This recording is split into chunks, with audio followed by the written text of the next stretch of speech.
Здравствуйте. Я, жалуюсь на продолжение регионального маркета Туркменистана. Я студентка. В прошлом году я приехала в Турцию чисто учиться. Сейчас 19.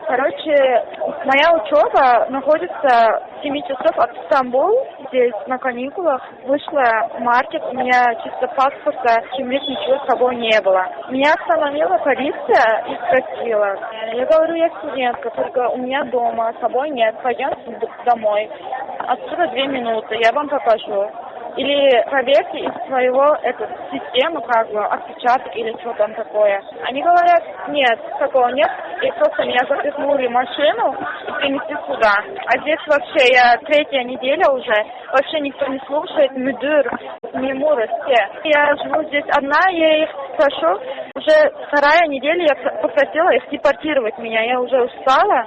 Они этого даже не слушают. Я их прошу, дайте мне 15 дней, чтобы выехать из страны. Бумажкой отпустите, я все равно выйду. Они говорят, нет. Турция должна же смотреть план на другие качак. Ну, я не качак вообще, я студентка. Я показала им в телефоне, когда уже здесь была свой уровень Бельгии. Они нарочно меня держат. Я хочу депортироваться, я говорю. Даже если я нелегально в Стамбуле ходила, ладно, я принимаю это. Но дайте мне 15 дней, чтобы выехать из страны. У меня нет никаких шикаятов. Я никого не убивала. Они вообще не слушают.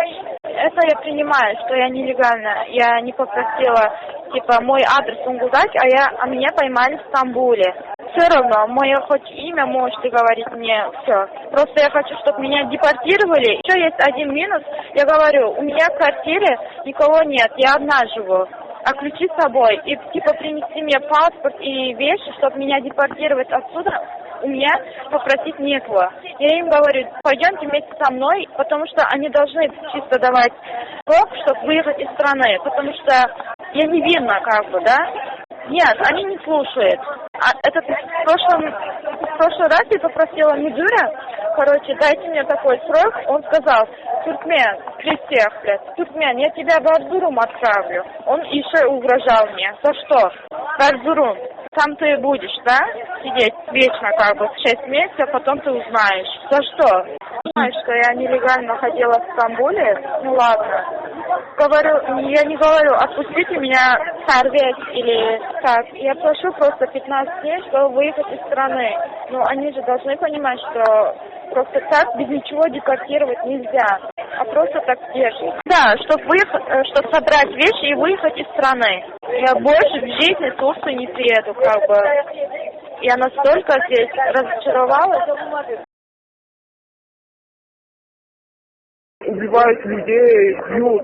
В Арнаутской начале там только полицейские девушки, они только показывают себя и смотрят, кто им не понравился, и сразу бьют. Это нормально вообще? Своими глазами видела, как одну туркменку били, пожилую, за то, что она сказала, просто не буду таскать вещи других. Она сказала, я тебя здесь убью, никто мне ничего не скажет. Ты качак. Мы стояли линии, наши, когда сумки, вещи собрали, вот так 2 полицейские женщины были, они посмотрели на нее и сказали, давай пошли все, это ты. Она сказала, нормально, что у нее есть грыжа, ей нельзя тяжелая, попросите другого, пожалуйста, она сказала. Она вдруг начала, полицейская женщина, ее бить ногами. И говорит, ты не делаешь того, чего я говорю, ты кто такая, если даже я тебя убью здесь, никто не узнает, ничего не скажет мне, ты все равно качак, ты нелегально в Турции находишься. Ее прямо там били ногами. Я своими глазами видела это. Видела, как ее били. А когда сюда приходила, я слышала, что здесь убивали людей. Каждый день тут нам это делают. Как с нервами играть, и издеваются. Сколько тут женщин мертвые вышли. Сколько там. Они просто извращенцы над нами издеваются. Можно как-нибудь, пусть услышат наш голос, пожалуйста. Пока из наших кто-то не умер. Пожалуйста, умоляю, спасите нас отсюда. Мы даже не знаем, к кому обращаться. У меня мама там больная. Если мы внутри будем бунтовать, они заставляют нам, вообще телефона не дают, и на обед это делают просто извращение, издевательство над людьми. Такого нигде нет, у нас все забрали. Ничего нельзя, даже макияжа нельзя, ничего, парфюма, даже вот подмышь, дезодоранта, они все берут. Они просто издеваются. Помогите, пожалуйста, спасите пока из наших кто-то не умер. Девочка тут с сердечным пороком. Она чуть бы не умерла. Они сидят, выходят, пусть проветривается, заходят. Они вот так. Я сама лично 3 раза в больницу ездила. Говорят, ничего нету, а потом целый список лекарств дают. Пусть кто-то приедет сюда, USB, что ли, не знаю, кто-то сверху, пусть приедет. Как в Ливе то же самое делали. Девочки заявили свои проблемы, как они тут обращаются. Утром пришли, вечером уже в 5 часов никого не было. Всех заселили в автобус и как отпустили всех до единого. А потом закрыли это место, как вот это место потом закрыли полностью. Я сама еле-еле хожу. Подружка у меня, порог сердцем. Она тоже еле-еле дышит. Мы прям двухэтажно лежим, на полах лежим, в коридорах лежим. Нету места. Заселяют. Конечно, вы представляете, на полу лежим в коридоре. Горячей воды нету. Вода дает, как полчаса стоишь, только еле-еле одна кружка. А тут в одном блоке 200-300 человека. Представляете? На полу лежат, это что такое, возле туалета на полу лежим. И к одному постели 3 девочки спят. Разве это в каком стране положено? Мы просто тут боимся бунтовать. У них отдельная комната есть, там на наручниках держат, бьют как звери. Там держат, света нету. Когда что-то бунтуешь, их туда отправляют, голодным оставляют неделю. И плюс бьют там. Это просто ужасное место. Я что могу сказать еще? Я страшно боюсь, когда мы свое право защищаем, они отправляют туда наказание. Это жесткое наказание. Это мужчинам даже. Мужчины не могут терпеть. А тут одна труп вышла. Вот перед нами глазами 2 женщин труп видела. Они пакет поставили и все. Вытаскивали, как будто это просто мусор. Как можно так? Я даже не могу объяснять словами уже. Я это знаю. Поэтому, пожалуйста, они прослушивают, и все как прослушивают, по камере смотрят. Я не знаю, что я отсюда живая выйду или нет. Но спасите моей подруги, если со мной что-то будет. Пусть услышат, пожалуйста. Помогите, пожалуйста. Это просто вообще хуже, чем тюрьма здесь. Men Türkiýedäki deport merkezleri hakynda şikayet etmek isleýärin. Men Türkmenistandan Talip. Geçen ýyl men Türkiýe okumak üçin geldim. Men 19 ýaşymda. Mening okaýan ýerim Istanbuldan 7 sagat uzaklykda ýerleşýär. Men Tomuzky dynjalyş wagtynda Istanbulda galýan öýümden dükana diýip çykdym. Ýanymda hiç hili şahsiýetimi tasdikleýän resminamam ýokdy. Pasportymam we talip kimligim hem. Ýaşamak üçin talip ruhsatnamam. Meni daşarda polisiýa saklady we menden resminamalarymı görkezmegimi sorady. Men ýanymda resminamalary bolmadygyny, meniň talipdigimi, resminamalarymyň öýde galanyny aýtdym. Eger gerek bolsa, meniň öýüm 2 minutluk uzaklykda. Meniň bilen bile öýe çenli gelmeklerini, ol ýerde bolsa resminamalarymı görkezjekdigimi ýa-da resminama barlanýan aparatyňyz bilen ulgamdan meniň kimlik belgilerimi ýa-da barmak ýyzlarymy barlap bilersiňiz diýip aýtdym. Emma polisiýa beýle zadyň ýokdugyny aýdyp, meni polisiýa awtobusuna mindirip bu ýere getirdiler. Men eýýän bärde 3-nji hepde we meni bu ýerde hiç kim diňlemeýär. Ne müdir, ne de işgärler, hiç kim. Men bärde 2 özüm ýaşaýaryn we men eýýäm 2 hepde bäri meni deport etmeklerini ýalbaryp gelýärin. Men gaty ýadadym. Olar muny hem diňlemeýärler. Men olara maňa Türkiýeden çykmak üçin 15 gün möhlet bilen duýduruş hatyny bermeklerini haýyş etdim. Men Türkiýeden gitjekdigimi aýtdym. Olar diňe ýok diýip jogap berdiler. Türkiýe beýle zatlara seretmeli ahyryň.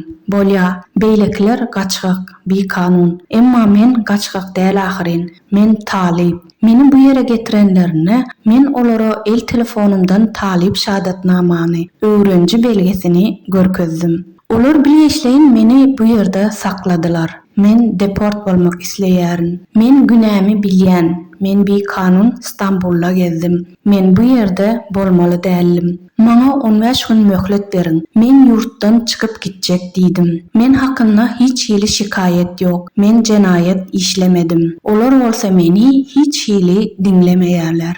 Men bir kanun galanymy boýuna alýaryn. Meniň salgymyň hasapda duran ýeri Zoňullyk şäheri. Meni bolsa İstanbul'a tutdular. Maňa inni hemme zat biperway. Meniň adymy hem aýdyp bilersiňiz. Meniň ýeketäk islegim deport bolup bu ýerden çykmak. Ýene bir kemzat bar. Men olara meniň ýeke ýaşaýanlygyny, öýümüň açarynyň ýanymdadygyny, meniň resmi namalarymı we egin maşlarymı getirip biljek hiç kimiň ýokdugyny aýdýaryn. Meniň bilen bile resmi namalarymı almaga gelmeklerini haýyş etdim. Sebäbi olar maňa ýurdu terk edip gitmek üçin möhlet bermäne borçly. Meniň günäm ýok, emma olar meni dinlemeýärler. Geçen ýylak men müdirden meniň ýurdu terk etmegim üçin möhlet bermäni haýyş etdim. Emma müdir maňa: "Ey türkmen, men seni Erzurum'a, deportasiýa merkezine uzak wagtlyk uğradaryn. Ol ýerde 6 aýlap galarsyň, onsoň görersiň" diýip haýbat atdy. Näme üçin? Men düşünýän, İstanbul'da bir kanun gezenimi, men haýyş edýän, meni göýberiň, maňa ýurtdan çykmagym üçin möhlet beriň. Olar meni hiç bir bahana bolmadan saklap, deport etmeli däl ahyryn. Maňa diňe egin başlarym alyp gitmegime ruhsat berseler bolly. Men mundan soň hiç haçan Türkiýe döwletine gelmerin. Meniň Türkiýeden gaterwet göwnüm geçdi.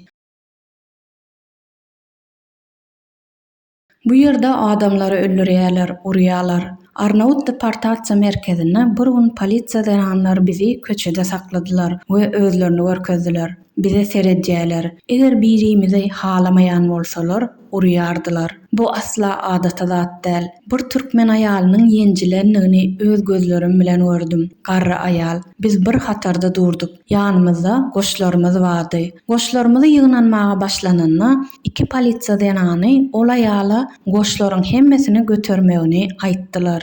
Ol aýal adaty bir ses bilen göterip bilmejekdigini, biline gryjasynyň bardygyny, agyr bir zady göterip bilmejekdigini, başga bir ýerine götermeklerini haýyş edip ýalvardy. Birden polisiýa işgärleri ony aýaklary bilen depmäge başlady we "Sen meniň aýdanlarymy etmedýäli kim bolupsyň? Sen nädip bize jogap berip bilersiň? Men seni şu ýerde öldürürüm we hiç kim maňa hiç zat edip bilmez. Sebäbi sen gaçgak, sen Türkiýede bir kanun migrant" diýdi. Muny öz gözlerim bilen gördüm. Bu ýere gelenimde bu ýerde adamlaryň öldürilýändigini eşitdim.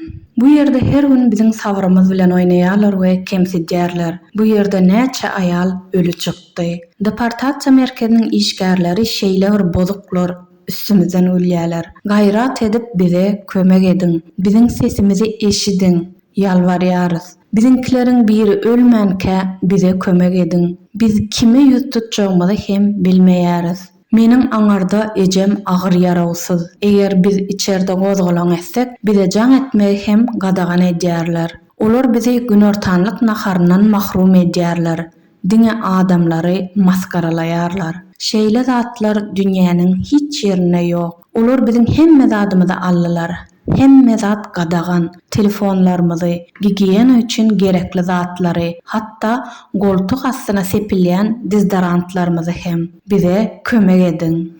Biziňkleriň biri ölmänke ýetişiň. Bärde bir gyzjagaş ýüregi agyrlyk edýär. Ol az galsa ölýärdi. İşgärler gelip bakýarlar we çykyp howadan dem alyp gelsin, gowlaşar diýip gidýärler. Meniň hut özüm 3 ýyllyk hastahanaga gitdim. Meni barlyk edip maňa hiç bir kemçiligiň ýok diýärler. Soňra bolsa desse derman ýazýarlar. Gaýrat edip birleri gelsin bärik. Ýokardan birileri. Silivri deport merkezine hem şeýle waka bolupdy. Soňra aýal gyzlar işgärleriň özlerine garşy edýän hereketlerini şikaýet etdiler. Irden barlygy geldi. Akşam saat 5'e çenli hiç kim galmady. Hemmeleri bir awtobusa münnürüp alyp gidip göýberdiler. Soňra bolsa Silivri deport merkezini yapdylar. Menim özüm zordan aýaw üstüne gezýärin. Meniň ýollaşym ýürek agyrly gezýär bärde. Zordan demini alýar. Biz bärde ýerlerde üst-üstüne 2 gatda ýatýarys. Koridorlarda ýatýarys. Yer ýok. Diňe adamlary üst-üstüne getirýärler. Gözüňne getirip görüň, ýerlerde ýatýas. Gyzgyn suw ýok. Suw berýärler ýarym saat durandan soň diňe bir kürşke suw gelýär. Bärde bolsa bir blokda 200-300 adam bar. Hajathanaların gapdalyna ýerlerde ýatýarlar. Bir düşekde 3 kişi bolup ýatýarys. Beýle zatlar haýsy ýurtda bar. Biz bärde gozgalan tuzulmana gorkýarys. Bärde aýratyn bir otaw bar. Ol ýerde eliňi zynjyr bilen baglak goýýarlar. Haýwan ýaly urýarlar. Işık ýok. Öz haklaryny soraýanlary olatoga uğradyp bir hepde aştaklap cezalandyrýarlar. Üstesine de ol ýerde urýarlar. Bu yer gaty wagşy bir yer. Biz bärde gaty gorkýarys. Eger biz öz haklarymyzy talap edip başlasak, olur bizi olatoga cezalandyrmaga uğradýarlar. Şeýle bir ýoz cezalandyrýarlar welin, erkek adam hem çydap bilmez. Bärde bolsa biziň gözümüziň öňüne bir aýal maşgalanyň jenazasy çykdy. Olar ony gary paketa salyp çykardylar we zivilatjan ýaly edip zyňdylar. Gaty gorkunçdy. Söz bilen ýetirip bolmaýar. Men bularyň hemmesini gördüm, bilýärin. Şonuň üçin ýalbarýarys. Bize kömek edin. Biziň telefon gepleşiklerimizi dinleýärler we ýzarlaýarlar. Maňa näme boljagy belli däl. Meniň bärden çykjagym hem belli däl. Ýöne gaýrat edip meniň eýindeşlerime kömek edin. Bärsi türmeden beter gaty elhenç. Biziň birimiz bärde ölmän käk bize kömek edin.